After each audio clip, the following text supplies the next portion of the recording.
Martin, we're just going to ask you to sit there and to tell us all that you know as long as we have satellite capacity. Israeli radio, of course, is the great connector in that country. What are you hearing from Israeli radio tonight?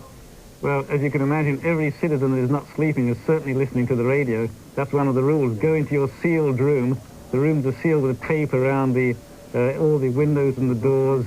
There's a special spray or tape to block up the keyholes and any kind of cracks in the wall. So people will be inside their sealed rooms listening to instructions on the radio. And the radio is making one very, very important point. Don't leave the room.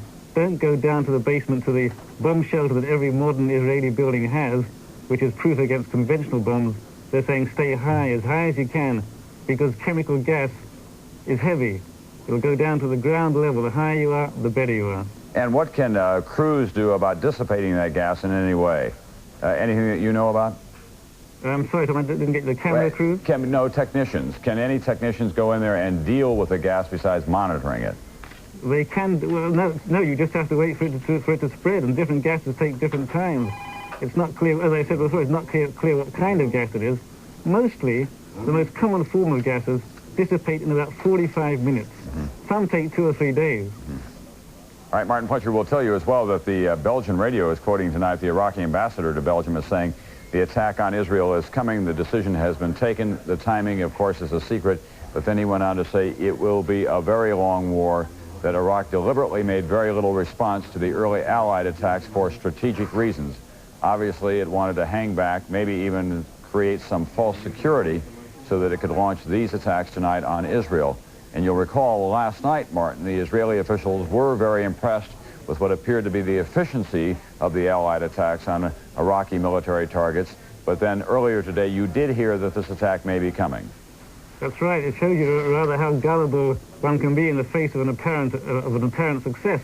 But as I reported on nightly news earlier, military intelligence officials told NBC News that if Saddam Hussein was going to attack, they expected tonight would be the night. That's what we said earlier. If they're going to attack tonight, and that's what happened. So Israeli intelligence was expecting it. All right, they were expecting it, but did they put out any kind of a special warning, or were they worried about panicking the people? No, they didn't have to put on a special warning, Tom, because they already did it yesterday. The entire country is in a state of national emergency. That means no one's leaving the house. They were all sitting around with gas masks under their beds because it's nighttime. So all the preparations were taken. That's why I said before, as all preparations have been taken, with any luck, there won't be too many casualties because the country was expecting this attack. We have known in the past, of course, that the Israeli military unleashed in that part of the world is one of the most lethal in the history of civilization. Martin, describe for us the state of readiness tonight of the Israeli military forces. Well, the Air Force is fully alert. The Army did not call up all the reserves because they don't expect any kind of ground mobilization, any kind of need for ground forces to go through Jordan, to go through land neighbors, Jordan or Syria. The Air Force on top alert, intelligence on top alert, civil defense on top alert, partial alert in elements of the Army. I know that the elements of the mechanized brigades have been called up, but mostly I think they're actually to control the Palestinians in the occupied territories. And also, two divisions were called up about a couple of weeks ago to go into the north of Israel. I think that's pure.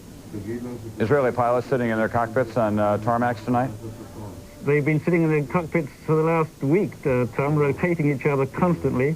They have planes in the air all the time, electronic observation planes in the air all the time. And by the way, all we've heard about the great ability of Israel to predict, to track, even when they were expecting these missiles, Tom, it took them by surprise. Yeah. And what could the Israelis do that the United States and its allies are not doing already in Operation Desert Storm? Well, the Israelis aren't doing anything. They're waiting to find out if they're going to attack tonight. You know, but if they do attack, what more damage could they do than what the United States is doing right now? I mean, what is it that the Israelis could do that is not being done to Iraq and Kuwait at the moment? I'm with you, Tom. I understand the question. Unfortunately, I don't have the answer. Israel's certain priority will be to go to find those missile sites and stop any more attacks. That's what they promised. Then it becomes a matter of, will Israel join the war against Iraq? Will Israel feel the need to punish Iraq for the attack? Or will Israel be happy enough just to make sure there is no further attack? Personally, I believe that with the government Israel has, Yitzhak Shamir, Ariel Sharon. It is a right-wing government. It is the most right-wing government Israel's ever had. I personally find it very hard to believe they sit back and just take it, Tom. Yeah, they would have to get in for political reasons, if not for military reasons at all, because after all, they cannot long survive as a nation if they're willing to take this kind of an attack. That's right. My guess is, given the gravity of this attack, Martin, I think that it's fair to say whether it were a Labor government or a Likud government, that there would be a response, and it would have to become immediately. I think it's certainly fair to say what you said, Tom. However, what kind of response is the key? Can this government limit itself to a response that the coalition that America so carefully crafted can accept? Right. Will it be a limited response? Will it be a total response? We'll just have to wait and see.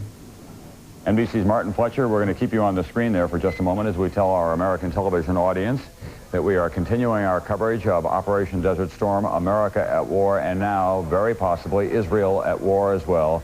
It has taken a grave new turn tonight, this war in the Persian Gulf. Iraq has launched a missile attack, maybe as many as a dozen missiles